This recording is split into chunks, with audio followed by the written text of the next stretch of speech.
Hello guys, welcome to my channel Medicos Learn. तो आज का हमारा टॉपिक है हेड इंजरी। इंजरी क्या होता है? Head injury included any trauma to skull और ब्रेन टिश्यू। इंजरी वो होता है जिसमें हमारा किसी भी ट्रॉमा के कारण हमारा जो हेड का स्कल पार्ट हो, स्कल हो और ब्रेन टिश्यू को इंजर्ड पहुंच जाए तो हम उसे क्या बोलते हैं? हेड इंजरी बोलते हैं। ये किसी भी कारण से हो सकता है। हमारा कॉजेज जो है फॉल के कारण, ट्रॉमा, रोड ट्रैफिक एक्सीडेंट या पेनिट्रेटिंग या पीछे से कोई वार कर दे तो उसके कारण हमारा क्या होता है? Head injury. अब इसका हम देखेंगे पैथोफिजियोलॉजी। पैथोफिजियोलॉजी में हम देखेंगे जब ब्रेन सफ़र ट्रॉमेटिक इंजरी, ब्रेन क्या हुआ? सफ़र किया ट्रॉमेटिक इंजरी के कारण। उसके कारण क्या हुआ? ब्रेन हमारा क्या हुआ? स्वेलिंग हो गया और उसके कारण फिर क्या हुआ? और ब्लीडिंग भी होने लगा। किसके कारण? ट्रॉमा के कारण। उसके कारण हमारा इंक्रीज़ क्या हो गया? इंट्राक्रैनियल वॉल्यूम जो है हमारा क्या हो गया? इंक्रीज़ हो गया। फिर उसमें हमारा जो इंक्रीज़ होने के बाद रिजिड क्रेनियम जो है allow no room for expansions of content, so intracranial pressure increase. तो हमारा क्या होता है? जो हमारा रिजिड वॉल, रिजिड क्रेनियम कौन सा होता है? हमारा जो स्कल का जो बोन है वो क्या होता है? हमारा रिजिड क्रेनियम होता है।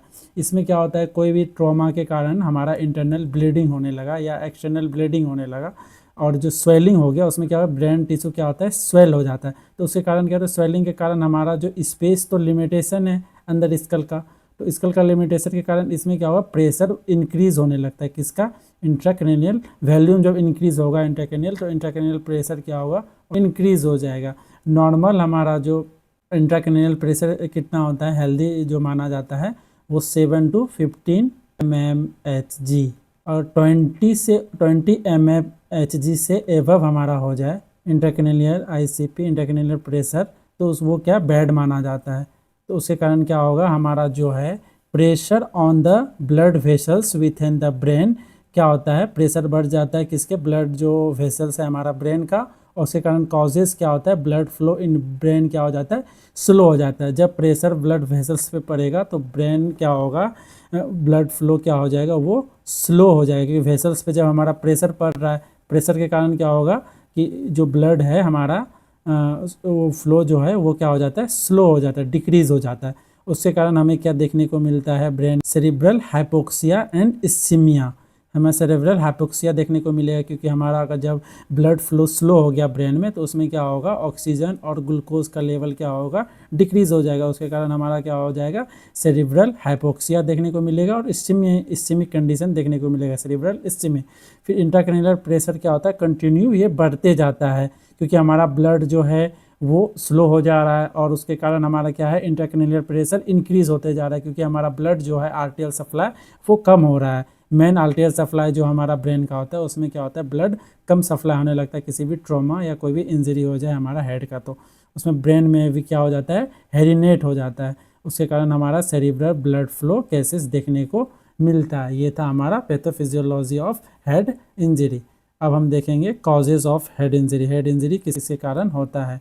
तो ये हमारा जो है पेनिट्रेटिंग ट्रॉमा के कारण होगा, या तो हम फॉल हो जाए, कहीं से गिर जाए, या ओल्ड एज में ज़्यादा देखने को मिलता है, क्योंकि ओल्ड एज पेशेंट क्या है? गिरने का चांस ज़्यादा होता है, तो उसमें भी ये हमारा ब्रेन इंजरी देखने को मिलता है।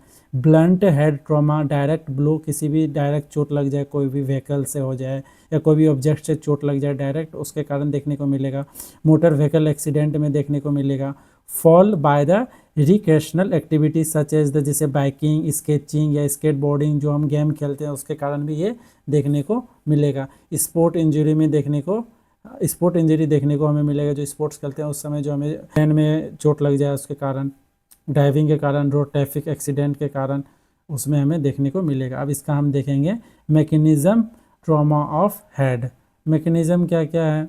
मैकेनिज्म है, सबसे पहला हमारा है डिफॉर्मेशन। डिफॉर्मेशन में क्या होता है? Deformation result from the transmission of energy to skull which is insufficient for skull then become deform और फ्रैक्चर। डिफॉर्मेशन में क्या होता है? जो हमारा रिजल्ट होता है ट्रांसमिशन एनर्जी क्या होता है? डायरेक्ट स्कल पे लगता है, तो उसके कारण हमारा स्कल में क्या हो जाता है? या तो डिफॉर्मेट देखने को मिलेगा स्कल, या तो फ्रैक्चर हो जाता है हमारा कौन? स्कल। उसके बाद हम इसमें दूसरा देखेंगे हम एक्सेलरेशन एंड डिसेलरेशन। एक्सेलरेशन में क्या हो जाता है? इन क्या होगा, injury typical occur when the acceleration of skull moving in motor vehicle suddenly क्या होगा, डिसलरेट हो जाएगा। जब हमारा कोई भी, हम मान लो कि कार पे हम चला रहे हैं कार, तो उसमें क्या होगा, हमारा जो मूवमेंट होता है एक्सेलरेशन होता है। जब हम कार एकाएक ब्रेक मारे या कोई एक्सीडेंट हो गया तो उसमें क्या होता है, हमारा स्कल जो है सडनली क्या होता है, डिसलरेट मतलब रुक गया। रुकने के कारण हमें क्या देखने को मिलता है, हीट होता है। Mobile object such as the, हमारा आगे क्या होता है, स्टीयरिंग व्हील होता है या तो विंड स्लाइड होता है कार में, तो उसके कारण हमारा क्या होता है, हमें ट्रॉमा देखने को मिलता है ब्रेन का एक्सेलरेशन डिसएलरेशन के कारण। अब तीसरा नंबर जो मेन होता है हमारा, रोटेशनल मैकेनिज्म ऑफ इंजरी के कारण होता है। Rotational force also brain can causes क्या करता है, tension, stretching and diffuse shearing. Brain tissue obtain the force acceleration deceleration and rotational occur together affecting both brain and spinal cord। क्या इसमें क्या होता है, हमारा एक्सेलरेशन हुआ, डिसएलरेशन हुआ, एक्सेलरेशन के साथ साथ ऑब्जेक्ट डिसएलरेशन हुआ, तो उसके कारण जैसे हम आगे की और मूवमेंट में हैं तो उसके साथ साथ झटका जो हमारा डिसएलरेट हो गए, उसके कारण हमारा क्या होगा, नर्व कंप्रेस हो जाता है, किसका, स्पाइनल कॉर्ड। क्योंकि ये हमारा नेक एरिया क्या है, ये नेक एरिया के कारण ये जो हमारा नेक है हाइपर स्ट्रेचिंग हो जाता है, और स्ट्रेचिंग के कारण यहाँ पे टेंशन उत्पन्न होगा। तो टेंशन यहाँ पे होने के कारण क्या होगा, हमारा जो है, जो स्पाइनल कॉर्ड के नर्व यहाँ पे आ रहे हैं तो वो क्या हो जाता है, कंप्रेस हो जाता है। उसके कारण हमारा क्या होगा, स्पाइनल कॉर्ड को भी इफेक्ट करेगा और साथ साथ में ब्रेन को भी इफेक्ट करेगा। ये है रोटेशनल फोर्स का मैकेनिज्म। अब इसमें हमारा दो एक होता है हमारा इम्पैक्ट, को इम्पैक्ट एंड कॉन्ट्रा को इम्पैक्ट। इसमें क्या होता है, को इम्पैक्ट जो होता है हमारा प्राइमरी इम्पैक्ट होता है, ये हमारा को क्या होता है, प्राइमरी इम्पैक्ट होता है को। इसमें क्या होता है, the brain strike off the skull on the side of impact. इसमें क्या होता है, इम्पैक्ट जो जैसे किसी भी ये जैसे ऑब्जेक्ट से जिससे हमें ट्रॉमा हुआ, तो जहाँ पे हमें जिस ऑब्जेक्ट से जहाँ पे मुझे लगा और वहाँ पे जो हमारा प्राइमरी इफेक्ट किया, तो उसे हम क्या बोलते हैं, को इफेक्ट बोलते हैं, इसको इम्पैक्ट बोलते हैं, इसको को इम्पैक्ट। और जो सेकेंडरी इम्पैक्ट में क्या होता है, ये होता है काउंटर को, मतलब सेकेंडरी इम्पैक्ट में क्या होता है, काउंटर को में impact posterior area of skull. इसमें क्या होता है, जो हमारा आगे तो लगा है ऑब्जेक्ट, किसी भी ऑब्जेक्ट से आगे हमें स्कल में चोट लगा, ट्रॉमा हुआ, तो उसके कारण लेकिन इम्पैक्ट जो हमें दिखेगा काउंटर, मतलब उसके ऑपोजिट काउंटर को इफेक्ट देखने को मिलता है। मतलब हमें अगर जब आगे चोट लगा है तो उसके कारण हमें इफेक्ट जो दिखेगा, जैसे हमें पैराइटल लोब में चोट लगा तो उसके कारण हमें इम्पैक्ट जो देखने को मिलेगा हमारा ऑसिपिटल लोब में देखने को मिलेगा। ये था हमारा दो मैकेनिज्म ऑफ इंजरी। अब हम देखेंगे टाइप ऑफ हेड इंजरी, कितने टाइप ऑफ हेड इंजरी होते हैं।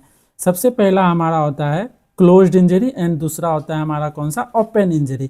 क्लोज्ड हेड इंजरी में क्या होता है, this are head injury that do not break through your skull. इसमें क्या होता है, हमारा जो हेड इंजरी है, क्लोज्ड हेड इंजरी में, हेड इंजरी ये जो हमारा स्कल है वो ब्रेक नहीं होता है, और इसमें most head injury are closed. सबसे ज़्यादा तो केस हमें देखने को मिलता है कौन सा, क्लोज्ड का। क्योंकि जैसे हम नॉर्मल गिर गए हैं, खेलते हुए गिर गए हैं, हल्का हमें क्या है, अपर बस हमें अपर चोट लग रहा है, अपर ब्लीडिंग हो रहा है, स्वेलिंग हो रहा है, लेकिन इसमें क्या होता है, हमारा स्कल जो बोन है वो क्या होता है, फ्रैक्चर नहीं होता है। ये होता है हमारा क्लोज्ड हेड इंजरी, सबसे ज़्यादा हमें केस देखने को मिलता है।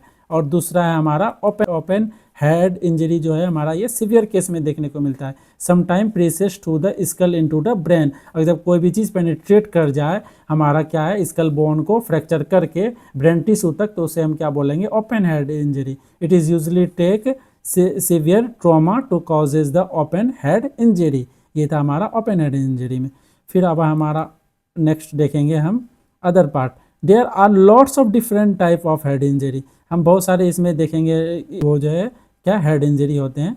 सम स्पेसिफिक इंजरी इंक्लूडेड, सबसे पहला है हमारा स्कल्प इंजरी। क्या होता है, ये सुपरफिशियल होता है। इसमें क्या होता है, हेड इंजरी ये सबसे ज़्यादा देखने को मिलता है हमें। हेड इंजरी में भी क्लोज्ड और ओपन, इसमें क्या होता है, क्लोज्ड और ओपन दोनों देखने को मिलता है। एक closed head injury, one of the win is the which the skull is not broken. हमारा स्कल क्या होता है, वो नहीं, जो हमारा स्कल बोन होता है वो क्या होता है, ब्रेक नहीं होता। ये दोनों के केस में आप देख सकते हो, स्कल्प इंजरी में हमारा स्कल क्या होता है, वो ब्रेक नहीं हुआ है। ये हमारा क्या है, स्कल्प इंजरी। और ये किसके कारण होता है, हमारा penetrating head injury occur when the object pierces the skull and the dura mater तक ये जब पहुंच जाता है तो उसको हम बोलते हैं ओपन हेड इंजरी। इसमें ब्रेन इंजरी में भी diffuse occurring over wide area और फोकल भी रहता है, located in the small area में देखने को मिलेगा और स्पेसिफिक एरिया में दिखने को मिलेगा क्या हमारा स्कल इंजरी। अब हम देखेंगे इसमें next skull injury. Skull injury क्या होता है? ए हेड इंजरी में causes a minor skull fracture, जिसमें माइनर स्कल फ्रैक्चर देखने को मिलेगा which may or may not be associate with injury to brain. इसमें अगर जब ब्रेन का इंजरी भी हो सकता है और नहीं भी हो सकता है तो उसके को बोलते हैं हम स्कल इंजरी। ये हमारा माइनर फ्रैक्चर है किसका? स्कल फ्रैक्चर क्या होता है? A skull fracture is break in the bone surrounding within the skull.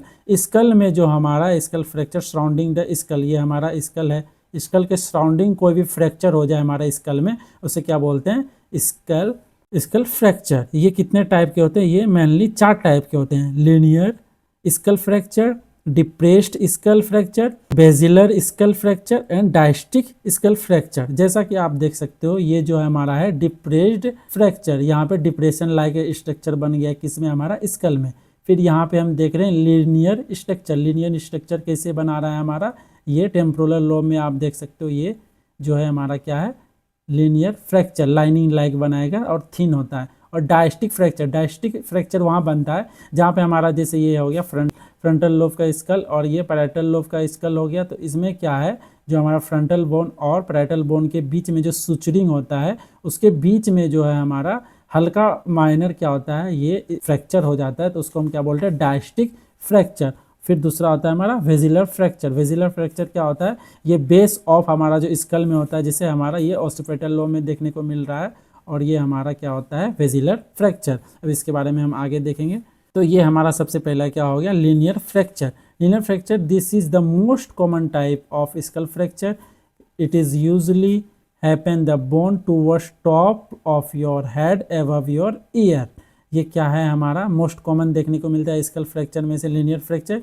ये हमारा सबसे ज़्यादा कहाँ देखने को मिलता है? टॉप ऑफ योर हेड देखने को मिलता है और एबव योर ईयर में, ईयर के एबव में देखने को मिलता है। और अब हम देखेंगे डिप्रेस्ड फ्रैक्चर। डिप्रेस्ड फ्रैक्चर क्या होता है? A break in your skull that pushes part of your bone close to your brain. Depressed fracture can involve multiple cracks and fragmentation. इसमें हमें क्या देखने को मिलेगा? मल्टीपल क्रैक्स देखने को मिलेगा और फ्रेगमेंट्स देखने को मिलेगा। और ये इसमें क्या होता है हमारा? ये डिप्रेस्ड लाइक स्ट्रक्चर बना देता है। डिप्रेस्ड लाइक जैसे कि अब इसमें हमारा कोई भी पेनिट्रेटिंग हो या रॉड से कोई वार करे तो उसमें क्या होता है? हमारा डिप्रेस्ड फ्रैक्चर हो जाता है। फिर हम देखेंगे वेजिलर, जिसको हम बोलते हैं वेजिलर फ्रैक्चर। इसमें क्या होता है? A break of bone at the base of your skull. इसमें क्या बेस ऑफ स्कल में देखने को मिलता है हमारा। And this included bone behind your face and bone the internal of your brain. हम देखेंगे डायस्टिक फ्रैक्चर। डायस्टिक फ्रैक्चर क्या होता है? ए separation of the cranial sutures or the bands of the tissue that connect the bone of your skull together। जो हमारा जैसे ये हमारा क्या है?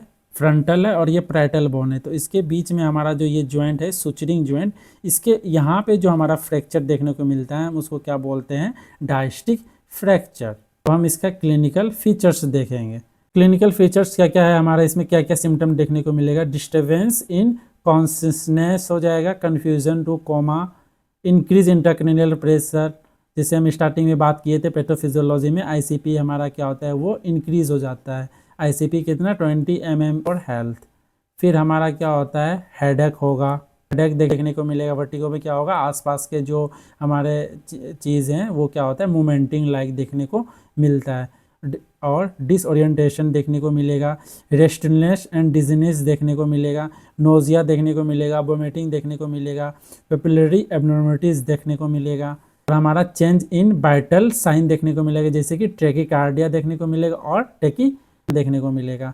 Alternate or absent of cough and gag reflex देखने को मिलेगा। सेंसरी इम्पेयरमेंट होगा, विजुअल इम्पेयरमेंट, हमें दिखने में प्रॉब्लम होगी, हेयरिंग इम्पेयरमेंट, सुनाई देने में भी मुझे दिक्कतें आएगी।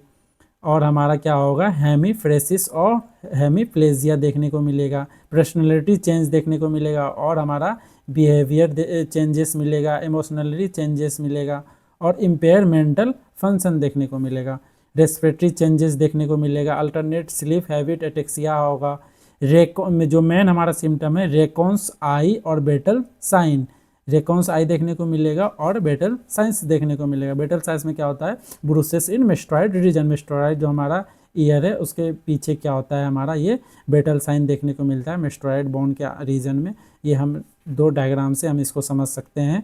ये है हमारा रेकॉन आई। रेकॉन आई में क्या होता है, हमारा आई के जो है अपर और लोअर साइड में क्या होता है ब्लैक स्पॉट्स हो जाता है, उसको क्या बोलते हैं हम रेकॉन आई। और बेटल साइन में क्या होता है, बेटल साइंस में हमारा बेटल साइन में क्या होता है, हमारा जो मेस्टोराइड बोन है उसके पीछे क्या होता है क्लॉटिंग टाइप का वाइटेस पैच और रेडिस पैच देखने को मिलेगा सुपरफिशियल स्किन।